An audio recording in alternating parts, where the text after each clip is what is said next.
দর্শক মণ্ডলী, আজকে আমি আপনাদেরকে আমন্ত্রণ জানাচ্ছি channel I knew York studio থেকে। আমি সাজনি আছি আপনাদের সাথে। আজকের এপিসোড ট্যাক্স ফাইলিং এবং অ্যাকাউন্টিং নিয়ে, এবং আজকের পর্বে আমাদের সাথে যিনি গেস্ট আছেন তার নাম হচ্ছে পারভেজ কাজী, যিনি কাকাতু এজেন্সির সিও এবং ফাউন্ডার হিসেবে কাজ করছে বিগত ৩৬ বছর ধরে, এবং সে আইআরএস এর এনরোলড এজেন্ট। আজকে আমরা তাকে কিছু প্রশ্ন করব ট্যাক্স ফাইলিং এর জন্য কি কি ডকুমেন্ট লাগবে, ইম্পর্টেন্ট কিছু বিষয় নিয়ে। চলুন তার ইন্ট্রোডাকশন নিয়ে আসি। আমি পারভেজ কাজী, আইআরএস এনরোলড এজেন্ট। আমার প্রতিষ্ঠান কাকাতু এজেন্সি। গত ৩৬ বছরের অধিক সময় ধরে আমরা কমিউনিটিকে এই সেবাটি দিয়ে আসছি। আমরা জানি ২৬শে জানুয়ারি থেকে ট্যাক্স ফাইলিং শুরু হয়েছে। এক্ষেত্রে যে পার্সোনাল ট্যাক্স ফাইলিং করছে তাকে কি কি বিষয় লক্ষ্য রাখতে হবে? পার্সোনাল ট্যাক্স ফাইলে সবচেয়ে প্রথমে যেই জিনিসটি দরকার সেটা হচ্ছে পার্সোনাল ইনফরমেশন। এবং আমরা যখনই কোনো ক্লায়েন্ট অফিসে আসে আমরা তার বেসিক ইনফরমেশনগুলোকে চেষ্টা করি শুদ্ধ এবং নিখুঁতভাবে সংগ্রহ করতে। এবং একটা জিনিস প্রায়শই হয়ে থাকে যে নামটা সোশ্যাল সিকিউরিটি কার্ডে যেভাবে লেখা আছে আমাদেরকে হুবহু সেভাবে লিখতে হয়। সেখানে যদি নামের স্পেলিং ভুল হয়ে থাকে আমাকে সেই ভুলটাই লিখতে হবে। এটা নিয়ে প্রায়শই আমাদের ট্যাক্স পেয়ারদের সাথে একটু মনোমালিন্য হয় অথবা জিনিসটা বোঝাতে হয়, কিন্তু নামটা সেভাবেই যেতে হবে। আমরা তার ফটো আইডি অথবা পাসপোর্ট অথবা গ্রিন কার্ডের নামটা কিভাবে লেখা আছে সেটাকে কখনোই ফলো করি না। আর সেই সাথে ডেট অফ বার্থ লাগবে। প্রত্যেকটি ফাইলের যেই ডিপেন্ডেন্ট থাকবে অথবা ট্যাক্স পেয়ার অথবা সেকেন্ডারি ট্যাক্স পেয়ার থাকবে তাদেরও, এবং ডিপেন্ডেন্টদের বেলায়ও সেটি প্রযোজ্য, তাদের জন্য সেই ইনফরমেশানগুলো লাগবে। অনেক ট্যাক্স পেয়ার আইআরএস থেকে আইপি পিন পেয়ে থাকে, এবং আইপি পিন সাধারণত আইআরএস মেল করে থাকে ফার্স্ট উইক অফ জানুয়ারিতে। তো অর্থাৎ তারা সকলেই সেটা পেয়ে গেছে। অনেক সময় তারা ওটা যত্ন করে রেখে দিয়েছে, কিন্তু আমাদের অফিসে যখন আসে হয়তো আইপি পিনটির সাথে করে আনেনি। তো আমরা আবার তাকে দিয়ে সেই আইপি পিনটা সংগ্রহ করি। আর একটা জিনিস একটু বলা বাহুল্য, এখানটায় বলা উচিত এই কারণে ভাবছি যে ডিপেন্ডেন্ট, আমি কাকে ডিপেন্ডেন্ট দেখাতে পারি? আমার চাইল্ড, আমার গ্র্যান্ড চাইল্ড, আমার স্টেপ চাইল্ড, আমার ফস্টার চাইল্ড, আমার ব্রাদার সিস্টার, আঙ্কেল, আন্ট, ইনাদেরকে আমি দেখাতে পারি। কিন্তু একটা জিনিস মাথায় রাখতে হবে, এই ডিপেন্ডেন্টদের মোর দেন 50% অফ লিভিং এক্সপেন্স আমি যদি বেয়ার করে থাকি, আমার ছেলে মেয়ে অথবা চাইল্ডের ব্যাপারে এটা আসে না, কিন্তু যখনই আমি ব্রাদার সিস্টার আঙ্কেল আন্টকে দেখাতে যাব তখনই প্রশ্ন উঠবে, do they live with me? তাদেরকে কিন্তু আমার সাথে থাকতে হবে, এবং তাদের লিভিং এক্সপেন্সের মোর দেন 50% আমাকে স্পেন্ড করতে হবে। শুধুমাত্র বাবা মার ক্ষেত্রে তাদেরকে আমার সাথে থাকার প্রয়োজন নেই, they can live outside my home, কিন্তু তাদেরও 50% লিভিং এক্সপেন্স যদি আমি বেয়ার করি অনলি দেন আমি তাদেরকে ডিপেন্ডেন্ট হিসেবে ক্লেম করতে পারবো আমার ট্যাক্স রিটার্নে। পার্সোনাল ট্যাক্স ফাইলিং এর জন্য যখন একজন ক্লায়েন্ট আপনাদের অফিসে আসে, তো প্রথম থেকে হচ্ছে কি আপনারা কিভাবে তাদেরকে গাইড করেন, কি কি কোয়েরিজ থাকে for tax filing, required documents, papers and everything else? আমাদের যারা রিপিট ক্লায়েন্ট তাদের জন্য আমরা একটা প্রসেস ফলো করি, এবং যারা ফার্স্ট টাইম ফাইলার আমাদের কাছে আসছে তাদের জন্য একটু ডিফারেন্ট প্রসেস ফলো করি। এখানে যারা ফার্স্ট টাইম আসছে আমরা তাদেরকে রিকমেন্ড করি ওনাদের প্রত্যেকের সোশ্যাল সিকিউরিটি কার্ডটার সাথে আনতে হবে, ফটো আইডি আনতে হবে, ব্যাংক ইনফরমেশন আনতে হবে, এবং লাস্ট ইয়ার ট্যাক্স ফাইলিংয়ের কপিটা আনতে হবে, এবং ওনাদের অ্যাড্রেস, ব্যাংক ইনফরমেশন, এগুলোকে আমরা বেশ কয়েকবার ভেরিফাই করি। এবং আমাদের একটা কোশ্চেন অ্যান্সার পেজ আছে, এবং প্রথমে উনি যার সামনে গিয়ে বসবেন তারা ওটাকে ফিল আউট করে, চেষ্টা করে সম্পূর্ণভাবে পূরণ করতে, এবং সেই সাথে যদি ওনার ফাইলে কেউ ডিপেন্ডেন্ট থাকে, চাইল্ড থাকে এবং আর্নড ইনকাম ট্যাক্স ক্রেডিট অথবা চাইল্ড ট্যাক্স ক্রেডিটের জন্য যদি উনি যোগ্য হয়ে থাকেন, তখন আমরা চাইল্ডের রেসিডেন্সি টেস্টটাও করে থাকি। আমরা দেখি নিউবর্ন বেবি হলে আমরা তার বার্থ সার্টিফিকেট চাই, তার ইমিউনাইজেশন রেকর্ড চাই, সোশ্যাল সিকিউরিটি কার্ড চাই। যদি স্কুল গোয়ার হয়ে থাকে আমরা সেই চাইল্ডের স্কুল ভেরিফিকেশন লেটারটা চাই যে সেটা আনার জন্য, অথবা গত বছর যে স্কুল থেকে তাকে রিপোর্ট কার্ড দেওয়া হয়েছিল সেগুলোর কপিগুলো চাই। আর একটা জিনিস মাথায় রাখতে হবে, 18 পর্যন্ত বাবা মা চাইল্ডের জন্য যদি স্বল্প আয়ের হয়ে থাকে তাহলে আর্নড ইনকাম ট্যাক্স ক্রেডিট একটা বড় রিফান্ড কিন্তু পায় এই চাইল্ডের জন্য। এবছর ট্যাক্স ফাইলিং এর ক্ষেত্রে কি কি নতুন পরিবর্তন এসেছে বা বিশেষ কোনো চমক আছে কিনা, যদি আমাদের দর্শকের সাথে একটু শেয়ার করতেন। ধন্যবাদ। এবছর বিগ বিউটিফুল বিলের প্রথম বছর এবং বিশেষ করে বেশ অনেকগুলো চমক এসেছে এবং অনেক ট্যাক্স ডিডাকশান এসেছে এবছর, যে কারণে সকলেই আশা করছে এবছর রিফান্ড চেকটা অথবা রিফান্ড অ্যামাউন্টটা অনেক বড় হবে। এর মধ্যে সবচেয়ে বড় যেই কয়েকটি জিনিসের নাম আমি বলবো, তার মধ্যে প্রথমটি হচ্ছে নো ট্যাক্স অন টিপস। দর্শক, নো ট্যাক্স অন টিপস, আপনি যদি সিঙ্গল ফাইলার হন এবং আপনি যদি সার্ভিস ইন্ডাস্ট্রিতে থাকেন এবং আপনি টিপ পেয়ে থাকেন, তো $12,500 পর্যন্ত টিপ ইনকামের উপরে আপনাকে কোনো ট্যাক্স পে করতে হবে না।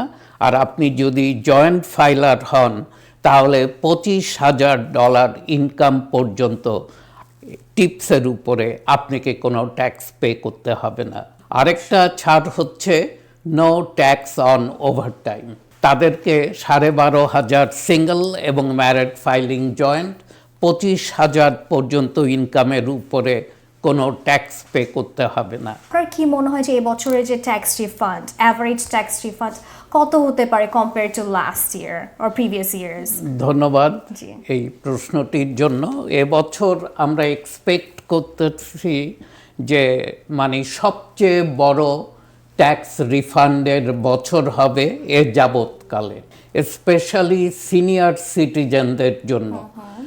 যারা 65 বছর অথবা এর ঊর্ধ্বে সিনিয়র সিটিজেনরা প্রতিজন 6,000 করে একটা অ্যাডিশনাল ডিডাকশান পাবে। অতএব হাজব্যান্ড ওয়াইফ দুজনেই যদি 65-র ঊর্ধ্বে হয়ে থাকেন তাহলে ওনারা তাদের ইনকাম থেকে $12,000 ডিডাক্ট করতে পারবেন, অর্থাৎ 12,000-এর উপরে ওনাদেরকে কোনো ট্যাক্স পে করতে হবে না। এবং আরেকটা হচ্ছে salt, state and local tax. State and local ট্যাক্সের উপরে পূর্ববর্তী বছরগুলোতে একটা ক্যাপ দেওয়া ছিল, $10,000 পর্যন্ত আমরা ডিডাকশন নিতে পারতাম। এই নতুন বিগ বিউটিফুল বিলের অধীনে এই বছর থেকে সেই ক্যাপটাকে উন্নীত করে 40,000-এ নেওয়া হয়েছে। আমরা দেখছি যে এবছর একটা খুব বড় অঙ্কের রিফান্ড চেক আমাদের ট্যাক্স পেয়াররা পেতে যাচ্ছেন। এবং আপনার প্রশ্নের উত্তর দিতে গিয়ে বলতে হবে যে আমাদের এস্টিমেটেড রিফান্ড চেক এবছর হবে 4,100 পার ট্যাক্স ফাইলস, যেটা গত বছর ছিল 3,100, এবং এটা এস্টিমেটেড। আমরা আশা করছি এর বেশি হবে এবছরের রিফান্ড। একটু পেছনে ফিরে যাব, আপনি আমাদেরকে শেয়ার করেছেন little bit about child tax credit and earned income tax. So এটা নিয়ে যদি একটু ডিটেইল ইন ডেপথে আমাদের দর্শকের সাথে শেয়ার করতেন যে কি কি চেঞ্জেস আমরা এক্সপেক্ট করছি in terms of that. Child tax credit এবং আর্নড ইনকাম ট্যাক্স ক্রেডিট, এটার বোঝানো একটু কঠিন এই কারণেই যে সার্টেইন ইনকাম লেভেলে, মানে আপনার ইনকাম যদি অনেক কম থাকে তাহলে আপনি কিন্তু আর্নড ইনকাম ট্যাক্স ক্রেডিট কম পান। তারপর যখন এটা বাড়তে বাড়তে 20 থেকে 25-এর কোটায় এসে দাঁড়ায় তখন আপনি ম্যাক্সিমাম রিফান্ডটা পান। এবং 3 চাইল্ডের জন্য ম্যাক্সিমাম রিফান্ড হচ্ছে $8,000। ধরেন আপনার ইনকাম 10,000, আপনি পাচ্ছেন কিন্তু 3 চাইল্ডের জন্য সামহোয়ার অ্যারাউন্ড 3,500 থেকে 4,000। যখন ইনকাম 25-এ গেছে তখন আপনি পাচ্ছেন 8,000। যখন ইনকাম 35-এ গেছে তখন আবার এটা কিন্তু কমতে শুরু করেছে, তখন আপনি পাচ্ছেন 6,000। যখন এটা 50-এ গেছে আপনি পাচ্ছেন 4,500, 5,000। এবং যখন এটা 68,000-এ গিয়ে দাঁড়িয়েছে তখন এই রিফান্ড হচ্ছে 0, আপনি আর পাচ্ছেন না। তো এই কার্ভটা নিচে থেকে শুরু হয়, এক সার্টেন পয়েন্টে গিয়ে পিকে গিয়ে দাঁড়ায়, আবার যখন ইনকাম বাড়তে শুরু করে এটা কমতে শুরু করে। এটা হচ্ছে গভর্নমেন্ট এনকারেজ করে এই রিফান্ডটা যারা পাবে তারা যেন কাজ করে, একদম হাত গুটিয়ে ঘরে বসে না থাকে। ওর জন্য এই ক্রেডিটটার নাম আর্নড ইনকাম ট্যাক্স ক্রেডিট। আপনি কাজ করবেন, সরকার দেখতে চায় যে আপনি কাজ করেছেন, you want, you do your best, কিন্তু আপনি খুব বেশি মেক করতে পারেননি এবং 3 জন চাইল্ড নিয়ে অথবা 2 জন চাইল্ড নিয়ে অথবা একজনও হতে পারে চাইল্ড নিয়ে আপনি অনেক কষ্টে দিনাতিপাত করেছেন, অতএব সরকার আপনাকে সাহায্যের হাত বাড়িয়ে দিতে চায় with this earned income tax credit. This is great. আমার এখানে ছোট একটা প্রশ্ন আছে, কারণ আমরা জানি যে আমাদের যে নতুন ইলেক্টেড মেয়র, রাইট, সে হচ্ছে কি নতুন একটা বিল পাস করেছে, that's for new York city universal child care. So আপনি বললেন যে child tax credit, right, that means in for that reason you don't really have to pay for childcare. So আমি জানি এই বছর যারা পার্সোনাল ট্যাক্স ফাইল করছে maybe they will get that credit, but পরবর্তী বছরে আপনার কাছে কি মনে হয় যে এই চেঞ্জটা যে করা হয়েছে নিউ ইয়র্ক সিটি থেকে এটা কিভাবে এফেক্ট করতে পারে? আচ্ছা, চাইল্ড কেয়ার অথবা ডিপেন্ডেন্ট কেয়ার ক্রেডিট বলে একটা ভিন্ন ক্রেডিট আছে। সেটা হচ্ছে শুধুমাত্র হাজব্যান্ড অ্যান্ড ওয়াইফ, মানে both the spouse are working, অথবা একজন স্পাউস কাজ করে আরেকজন স্পাউস ফুল টাইম স্টুডেন্ট, এই ক্ষেত্রে যদি তাদের চাইল্ডকে অথবা ডিপেন্ডেন্টকে টেক কেয়ার করার জন্য কাউকে হায়ার করতে হয় এবং যাকে হায়ার করছে সেই লোকটি কিন্তু এদের হাউজহোল্ড মেম্বার হতে পারবে না, মানে এই বাসাতেই থাকতে পারবে না, বাইরের থেকে আসছে অথবা চাইল্ডকে ওরা কোনো ডে কেয়ার অথবা ডিপেন্ডেন্টকে কোনো ডে কেয়ারে দিয়ে আসছে। এই সিচুয়েশনে ফেডারেল গভর্নমেন্ট আপনাকে একটা ক্রেডিট দিয়ে থাকে, সেই সাথে স্টেট অ্যান্ড সিটিও দিয়ে থাকে। আর আমাদের mayor, recently elected mayor Mamdani, উনি যে ইউনিভার্সাল চাইল্ড কেয়ার বলে যেটা ইন্ট্রোডিউস করছেন, সেটা হচ্ছে যে সিটি প্রোভাইড, অনেক প্যারেন্টস কিন্তু এই চাইল্ড কেয়ার সার্ভিসটার জন্য পে করতে পারে না। আমি যেটা বলছি যে গভর্নমেন্ট যেটা ট্যাক্স ফাইলে দিয়ে থাকে, আপনি পে করেছেন সার্ভিসটার জন্য এবং আপনি ওটার জন্য একটা ক্রেডিট পাচ্ছেন, কিন্তু মেয়র ফোকাস করছে যারা এই সার্ভিসটার জন্য পেই করতে পারে না তাদেরকে সিটি কিভাবে সাহায্য করবে। যারা সিঙ্গেল ট্যাক্স ফাইল করছে as a like you know without any dependent, তাদের ক্ষেত্রে কি তারা এক্সপেক্ট করতে পারে একটা বড় রিফান্ড, নাকি তাদের ক্ষেত্রে it's like the same as previous years? Single যারা, তাদের তো ফাইলে চাইল্ড নেই, অতএব child credit, earned income tax credit এগুলো তাদের ফাইলে নেই। কিন্তু এই সিঙ্গেল ইন্ডিভিজুয়াল যদি সে 65-র ঊর্ধ্বে হয়ে থাকে তাহলে 6,000-এর একটা সে এক্সট্রা ডিডাকশন পাচ্ছে। উনি যদি টিপ ইনকাম করে থাকেন, প্রতি বছর উনি টিপ ইনকামের উপরে কিন্তু ট্যাক্স পে করেছে, এই বছর $12,500 পর্যন্ত উনি ইনকাম থেকে টিপ যেই $12,500 আর্ন করেছে ওটাকে উনি এক্সক্লুড করতে পারবেন। জি। উনি যদি ওভারটাইম করে থাকেন ঠিক তেমনি ওভারটাইমকেও এক্সক্লুড করতে পারবেন। পার্সোনাল ট্যাক্স ফাইলিং এর ক্ষেত্রে রিকোয়ার্ড ডকুমেন্টস কি কি লাগতে পারে based on profession, work situation and everything? আপনার প্রত্যেকটি ডকুমেন্ট সংগ্রহ করে তড়িঘড়ি করে ফাইল করার কোনো প্রয়োজন নেই। আপনারা একসাথে ট্যাক্স প্রফেশনালের কাছে যাবেন সব ডকুমেন্টস নিয়ে। যদি না করেন তাহলে মধ্যবর্তী সময়ে আপনার ফাইলটাকে অ্যামেন্ড করতে হবে এবং এটার জন্য আপনারও ভোগান্তির কিন্তু শেষ নেই।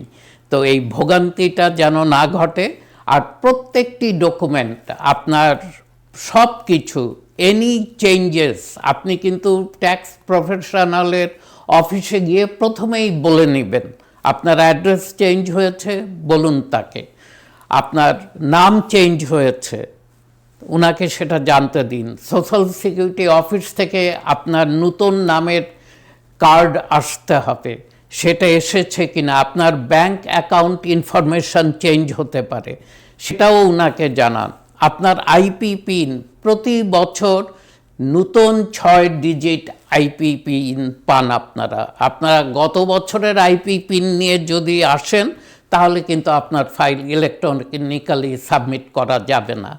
আপনার ফাইলের যারা ডিপেন্ডেন্ট আছে, আপনার ছেলে এবং মেয়ে, ওরা যদি প্রাপ্তবয়স্ক হয়ে থাকে এবং ওদেরও যদি W2 থাকে, আপনাদের উচিত হবে একসাথে ওদের W2 নিয়ে আপনি আসুন, আমরা বুঝবো।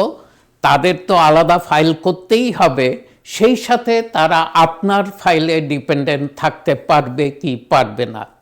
অতএব সব কিছু গুছিয়ে আমি সাধারণত বলে থাকি একটা বড় বিগ ব্রাউন এনভেলপে সব ডকুমেন্টস আপনি একসাথে করবেন। আপনার মর্গেজ ডকুমেন্ট হতে পারে, আপনার 1099 এনইসি হতে পারে, 1099 মিসেলিনিয়াস হতে পারে, এনিথিং।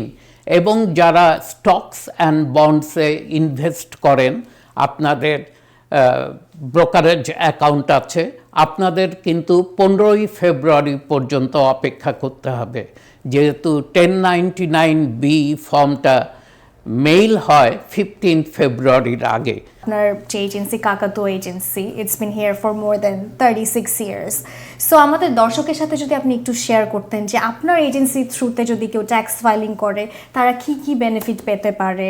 36 বছরের অধিক সময় ধরে ফাইল করে আসছি নিউ ইয়র্ক সিটিতে।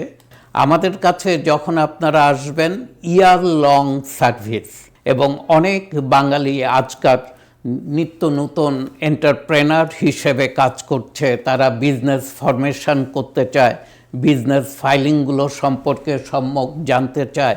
আমরা কিন্তু তাদেরকে ফ্রি 1-on-1 একটা 1 ঘন্টা থেকে 2 ঘন্টার ফ্রি কনসালটেশন দিয়ে থাকি।